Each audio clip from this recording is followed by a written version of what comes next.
Shalom Aleichem, bertemu kembali di Joseph Stories.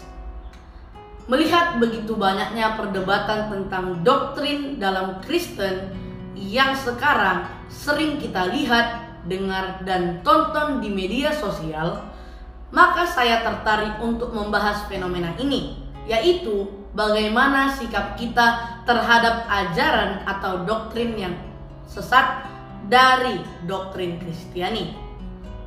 Dari kelompok yang mengatakan bahwa Kristus bukanlah Tuhan, yang memelihara hari Sabat, yang berkata baptisan perlu untuk keselamatan, yang berkata persepuluhan juga harus dipelihara pada masa anugerah ini, dan lain sebagainya. Pokoknya banyak sekali. Walau seringkali bila kita menasehati kelompok tersebut, kita mendapat respon, "Jangan menghakimi." Benarkah demikian? Mari kita uji dengan firman Tuhan berikut ini.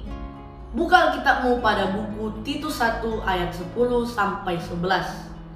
Demikianlah firman Tuhan. Sebab ada banyak orang yang memberontak dan membicarakan hal-hal yang sia-sia dan penyesat, terutama mereka yang dari kaum bersunat, yang mulutnya harus dihentikan karena merusak banyak keluarga-keluarga dengan mengajarkan hal-hal yang seharusnya tidak mereka lakukan demi suatu keuntungan yang kotor. Di sini dikatakan, orang yang berpegang pada hukum sunat harus ditutup mulutnya.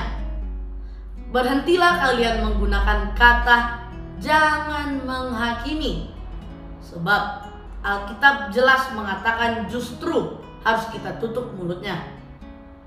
Titus 1 ayat 13 sampai 14. Kesaksian itu benar, oleh karena itu tegurlah mereka dengan keras, supaya mereka menjadi sehat dalam iman, dengan tidak mengindahkan dongeng-dongeng orang Yahudi dan perintah-perintah dari manusia yang berpaling dari kebenaran. Alkitab mengatakan mereka harus ditegur. 2 Yohanes 1 ayat 9 sampai 11. Barang siapa melanggar dan tidak tinggal di dalam pengajaran Kristus tidak memiliki Elohim. Dia yang tinggal dalam pengajaran Kristus, dia memiliki keduanya, baik Bapa maupun Anak. Jika ada orang yang datang kepadamu dan tidak membawa pengajaran ini, janganlah kamu menerima dia di dalam rumahmu atau memberi salam kepadanya. Sebab dia yang memberi salam kepadanya ikut mengambil bagian dari perbuatan-perbuatannya yang jahat. Bahkan Alkitab mengatakan kelompok orang seperti itu jangan diberi masuk ke dalam rumah kita dan jangan kita beri salam. Titus 3 ayat 10 sampai 11. Orang yang sesat setelah diberikan peringatan yang pertama dan kedua kali tolaklah, karena mengetahui orang yang semacam itu telah menjadi bengkok dan berdosa karena telah menghukum dirinya sendiri. Kita harus menjauhi orang-orang seperti itu.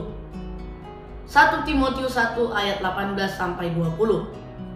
Tugas ini kuberikan kepadamu, anakku Timotius, sesuai dengan nubuat-nubuat yang telah diberikan kepadamu, supaya olehnya engkau dapat berperang dalam peperangan yang baik, dengan berpegang kepada iman dan hati nurani yang baik, di mana beberapa orang telah menolak hal itu sehingga iman mereka kandas.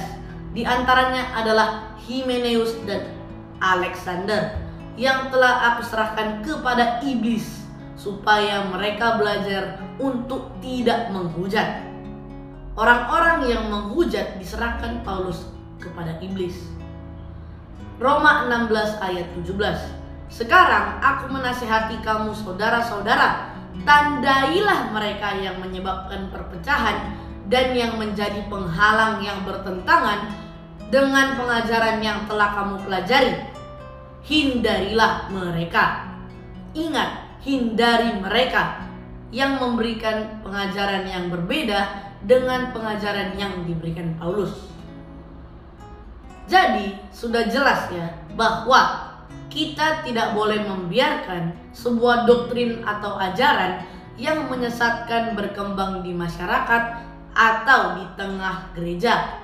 kita harus menegur, menjauhinya, dan juga menutup mulutnya pakai sapu.